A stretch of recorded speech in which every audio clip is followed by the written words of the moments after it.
De manera vir una tradición, mañana trove YMCA y lo organiza un otro teletón buscando forma para hacer llamada de teléfono en la comunidad buscando para recaudar fondos. La organización está conocida con sus dos centros, tanto en Dakota como en San Nicolás, en cual está ofrece programas especiales para muchos jóvenes y hasta adultos.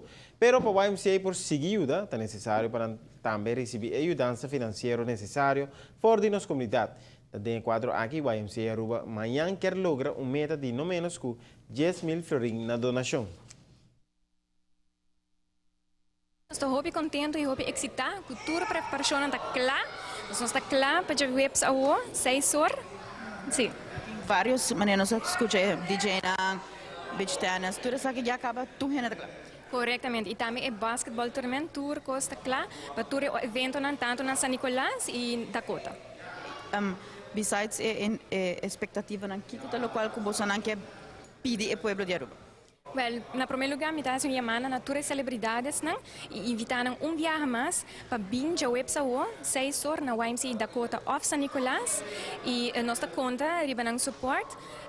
Também nós como organização existindo 58 anos, sempre nós sustentamos a comunidade e nossa conta riba aqui a trobe.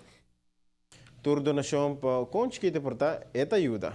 Da pedi comunidade para passar amanhã 16 horas da tarde, acaba na YMCA Dakota, ou na San Nicolás e a donação.